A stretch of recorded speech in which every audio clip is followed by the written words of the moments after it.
আল্লাহ রসুল সাল্লাল্লাহু আলাইহি সাল্লাম বলছেন তিনটা কাজ মারা যাওয়ার পরেও জারি থাকে।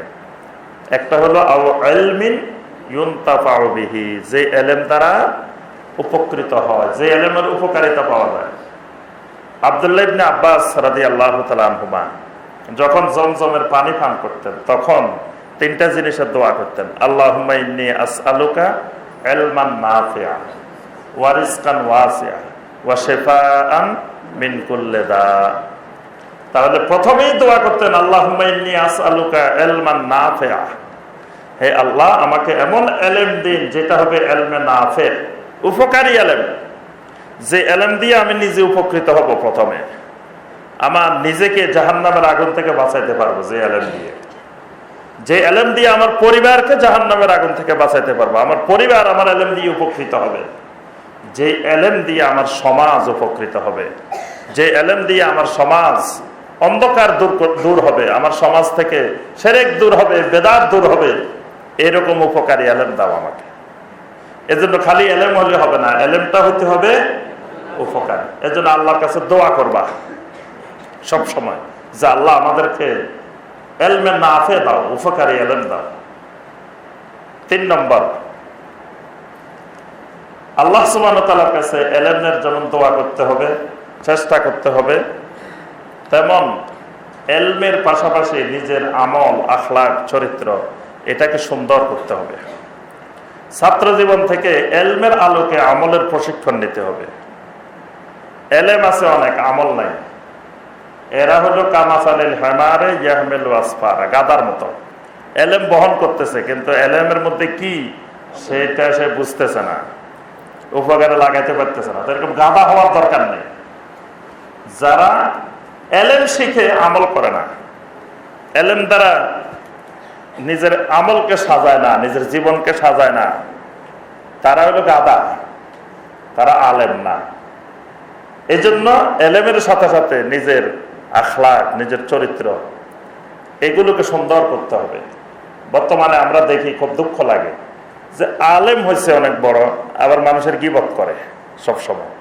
কারণ হলো তার ছাত্র জীবনে গীবত থেকে সে বাঁচা যে জরুরি, এটার অভ্যাস গড়ে তোলে নাই। এগুলো অভ্যাসের ব্যাপার। একবার দুবার গীবত করবা, দেখবা যে অভ্যাস হয়ে যাবে। একবার দুবার মিথ্যা কথা বলবা, আস্তে আস্তে অভ্যাস হয়ে যাবে। অনেকগুলো বদ অভ্যাস আছে যেগুলো ছাত্র জীবনে না ছাড়লে এগুলো বড় হইলেও ছাড়া যায় না, এগুলা মিশে যায়। তোমাদের এই বয়সটা হলো এখন যে অভ্যাসটা গড়ে তুলবে, এটা সারা জীবন মিশে যাবে, সারা জীবন থেকে যাবে। এই জন্য এখন এই আখলাককে, চরিত্রকে, আমলকে সুন্দর করার বয়স। এই সময়টা ইলমের সাথে সাথে আমলের প্র্যাকটিস করবা, তাহাজ্জুদ পড়ার অভ্যাস গড়ে তুলবা, কিয়ামুল লাইলের। তারপরে সত্য কথা বলা সব সময়, একজন আরেকজনের সাথে সুন্দর আচরণ করা, প্রত্যেকের সাথে ভাইয়ের মতো আচরণ করা। এখান থেকে অনেক কিছু মাদ্রাসা থেকে শিক্ষণীয় আছে নিজের জীবনের জন্য, এগুলো গড়ে তুলতে হবে। আর সর্বশেষ চতুর্থ যে উপদেশটি আমি তোমাদেরকে দিব সেটা হলো যে তোমরা নিজেদেরকে সবসময় দুর্বল মনে করবা না, নিজেদেরকে সবসময় সবল মনে করবা। যখন মানুষ মরার আগেই মরে যায়, অসুখ হওয়ার আগেই যখন অসুস্থ হয়ে যায়, এই লোককে দিয়ে সমাজে আর কোনো কাজ হয় না।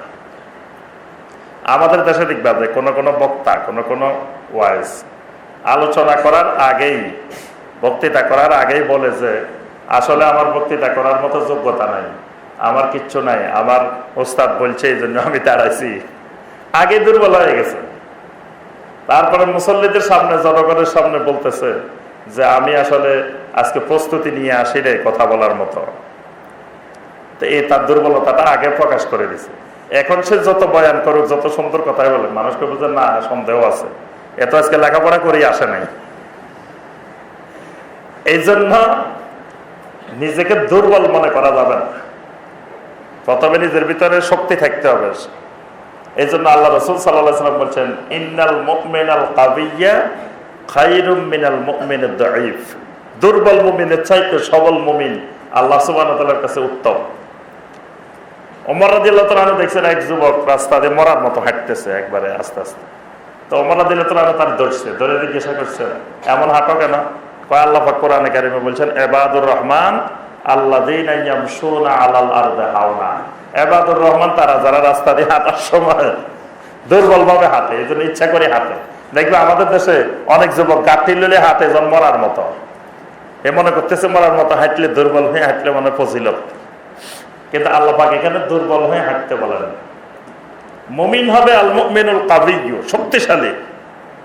কিন্তু এখানে হাওনাত মানে হলো ভদ্র, নম্র, চলাফেরা করবে ভদ্র ছেলের মতো, ভদ্র মানুষের মতো নম্রভাবে চলাফেরা করবে। ওই শরীর দুর্বল দেখাই ভদ্র নম্র না, হাওনাত না। এই জন্য আমাদেরকে প্রথমে নিজেকে দুর্বল মনে করা যাবে না। কিচ্ছু জানি না, কিছুই জানি না, কিছুই পারি না, এরকম দুর্বল মনে করলে তো তুমি আর কিছু করতে পারবে না জীবনে। এই জন্য বুকের ভিতরে শক্তি থাকতে হবে, সাহস থাকতে হবে। তো পারবো না কেন? আমি ইনশাআল্লাহ এই যুগের ইবনে তাইমিয়া হব, ইনশাআল্লাহ।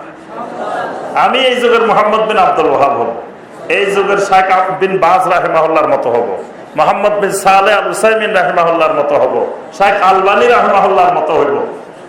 উনাদেরকে টার্গেট নিয়ে ওই রকম হওয়ার মতো গড়ে তুলতে হবে।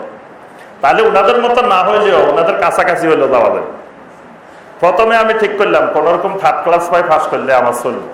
তো তুমি দেখবে যে ফেল করে বসে থাকবে না, তুমি টার্গেট নিবে যে আমি একেবারে শতকরা 90% এ প্লাস পাবো। এ প্লাস না পাইলেও এই মাইনাস হইলেও পাইবা, এই হইলেও পাইবা। এই জন্য লক্ষ্য উদ্দেশ্য থাকতে হবে অনেক উপরে। প্রত্যেকের লক্ষ্য উদ্দেশ্য থাকবে যে আমি মদিনা ইউনিভার্সিটিতে যাবো ইনশাআল্লাহ, আমি তারপর রিয়াদ ইউনিভার্সিটিতে যাব, আমি উম্মুল কোরা যাব, আমি আল আজহারে যাব, বিভিন্ন পৃথিবীর নাম করা ইউনিভার্সিটিতে আমি লেখাপড়া করবো।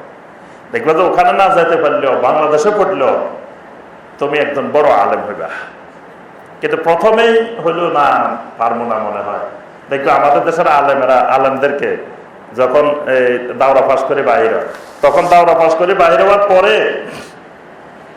তো এত বছর পড়ালেখা করছে, 15-16 বছর 17 বছর পড়ি, তখন লাস্টে শিখাই দিছে যে শোনো আসলে তুমি এখনো কোরআন হাদিসের কিছুই বুঝতে পারো না। সুতরাং পূর্বেকার যুগের আলেমেরা যা বুঝছে ওইটাই অনুসরণ করবে, তাকলিদ করবে। কারণ কোরআন হাদিস খুব কঠিন, এটা সবাই বুঝে না। এটা খালি ইমাম আবু হানিফা রহমতুল্লাহ আলাইহি বুঝছে, ইমাম আবু ইউসুফ রহমতুল্লাহ আলাইহি বুঝছে, ইমাম শাফি বুঝছে, আর এটা বোঝা সম্ভব না। তাহলে 17 বছর আমার পড়ার দরকার কি ছিল? যদি বুঝাই কিছু না যায়, সম্ভবে না, তা এত বছর আমার কষ্ট করার দরকার কি ছিল? মানে 17 বছর 18 বছর পরে এটাই বুঝাই দিছে যে খবরদার, কোরআন হাদিস বুঝা কিন্তু সহজ জিনিস না, এটা অনেক কঠিন জিনিস, এটা তুমি কিছু বুঝবা না। সুতরাং এটা নিয়ে আর নড়াচড়া করিও না, বেহেশতি জিওর একটা কিনিও, ওইটা দেখে দেখে মাসালা দিও আর মসজিদে ইমামতি করিও, বাস এটাই শিখাই দিছে। এখন দেখবেন ওই মসজিদে যে কেউ যদি জিজ্ঞাসা করে যে হুজুর এই যে মাসালাটা কইছেন এটা হাদিসে কোথায় আছে, হে তো হাদিস পড়েই না, হে জানবো কোথা থেকে হাদিস কোথায় আছে, তারপরে এটা কোথায় আছে দলিল খোঁজে। তখন হে কমিয়া তুমি কদিন মাদ্রাসায় পড়ছো, কি পড়ছো, কি জানো? আমি এত বছর মাদ্রাসায় পড়ছি, এত বছর বুখারী পড়াই, এত বছর মুসলিম পড়াই, আমি কিচ্ছু জানি না, তুমি এগুলো সাধারণ মানুষ, মূর্খ মানুষ পড়ো, এগুলো নিয়ে গবেষণা করো। মানে তারে ওইটাই ঢুকাই দেওয়া হয়েছে 18 বছর পরে যে কোরআন হাদিস বোঝা যায় না, এটা অনেক কঠিন জিনিস, এটা কয়েকজনে বুঝছে খালি, এইটাকে আমার পর্যন্ত আর বোঝার দরকার নেই। এরকম হওয়া যাবে না। যে নিজের বুকের মধ্যে সাহস থাকতে হবে যে ইনশাল্লাহ আমি এরকম হব, এরকম হবো। এই স্পৃহা নিয়ে যখন লেখাপড়া করবা তখন আল্লাহ সুবহানাহু ওয়া তাআলা এই এলেমের মধ্যে বরকত দিবেন। তা আমি আর আলোচনা দীর্ঘায়িত করব না, আমি সংক্ষিপ্ত এই কয়টা কথা আজকে তোমাদের সাথে দেখা হলো। প্রথম আমরা ইনশাল্লাহ একটা মাদ্রাসা করেছি ফেনীতে, ফেনী শহরে রেসালাতুল কোরআন মাদ্রাসা। এটা এই জানুয়ারি থেকে আমরা শুরু করেছি আলহামদুলিল্লাহ।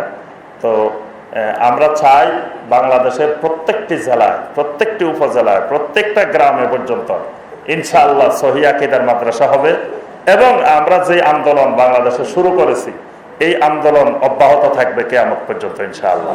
এবং এই বাংলাদেশ থেকে তোমাদের মাধ্যমে ইনশাআল্লাহ শিরক মুক্ত তাওহীদি ঈমান গড়ব এবং বেদাত মুক্ত সুন্নতি আমল আমরা গড়ব ইনশাআল্লাহ। আল্লাহ সুবহানাহু ওয়া তাআলা আমাদের সবাইকে তৌফিক দান করুন, আমিন ইয়া রাব্বাল আলামিন। আসসালামু আলাইকুম ওয়া রাহমাতুল্লাহি ওয়া বারাকাতুহু।